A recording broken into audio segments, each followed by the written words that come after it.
L'oubli est la ruse du diable.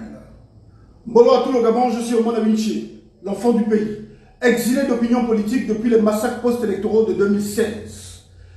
Depuis 9 ans de ma vie, je suis exilé parce que j'ai décidé de me battre contre le système. Bongo PDG CTRI France-Afrique. Cette vidéo du jour est adressée à l'assassin Hervé Patrick Opianga. Monsieur Opianga, je suis tombé sur l'extrait d'un live dans lequel vous avez participé sur TikTok. Et lors de ce live, vous avez dit que vous n'étiez pas complice des massacres au QG de l'imposteur Jean Ping. Et moi, je vous dis que vous êtes un menteur. Parce que de mes yeux, je vous ai vu. Le 31 août 2016, vous êtes arrivé avec des costeurs. Vous étiez derrière la police, derrière les policiers, la police politique qui chargeait les populations.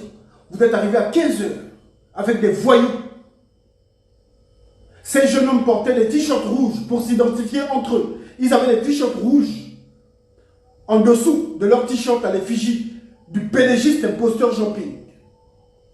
Donc ne venez pas nous faire croire que vous n'avez pas participé au massacre de 2016. C'est vous qui avez incendié l'Assemblée nationale pour faire porter la responsabilité aux voyants gabonais qui manifestaient pacifiquement. Tôt ou tard, vous payerez pour vos crimes. Donc ne venez pas travestir l'histoire. Si vous pensez pouvoir manipuler les Gabonais, vous avez menti. Parce qu'il y a des témoins vivants. Je suis un martyr vivant des massacres post-électoraux de 2016. Et je vous le dis encore, tôt ou tard, vous payerez pour vos crimes. Je suis Omona Vinci, l'enfant du pays, soldat infatigable, instrument de Dieu pour la libération des Gabon. Le combat continue, le Gabon libre pour la mort, nous vaincrons. Je puis vous garantir d'une chose.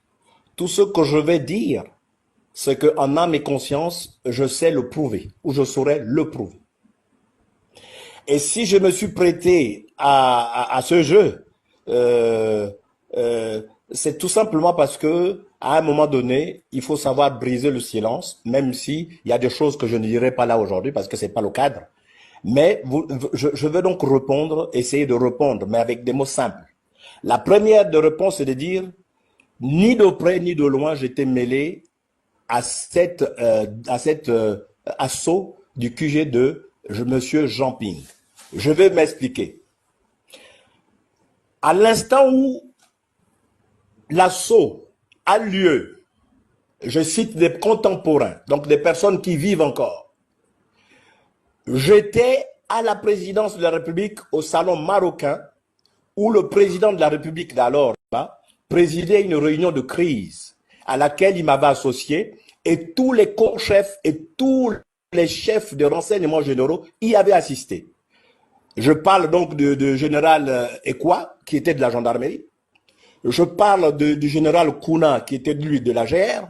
Je parle du général Fonfon de la police. Je parle du général Bamba Itandé, qui était le SEMGFA des forces armées et de défense. Alors, je peux en citer pêle-mêle. Le ministre de la Défense lui-même était. Au cours de cette réunion de crise, parce que il y avait le pays était en ébullition, c'est pas moi qui vais vous refaire l'histoire.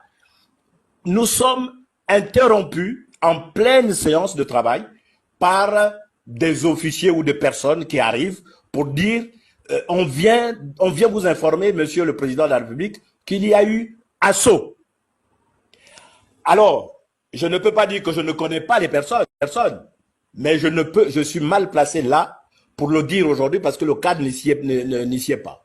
Mais je vous apporte cette réponse tout simplement parce que, à moins d'avoir obtenu le pouvoir de d'ubiquité, je ne pouvais être à la fois en réunion de crise présidée par le chef de l'État en présence de plusieurs personnes et en même temps être physiquement là où l'assaut se... On va revenir, c'est terminé, nous sommes là. Oh, le Gabon est décidé. Frère, c'est trop. On ne veut plus. Les gars qui sont dans les corps, sachez qu'on tous les mêmes quartiers. On habite les mêmes quartiers, faites très attention à ce que vous faites. Faites très attention, vous avez des familles, des frères parmi nous. Peuple gabonais, levez-vous dans les 9 provinces. Nous devons libérer notre pays aujourd'hui. Ali ne va plus nous voler de victoire. Le PDG ne va plus nous voler de victoire. C'est fini ça. C'est fini. La génération d'avant n'est pas la génération d'aujourd'hui. Les gars.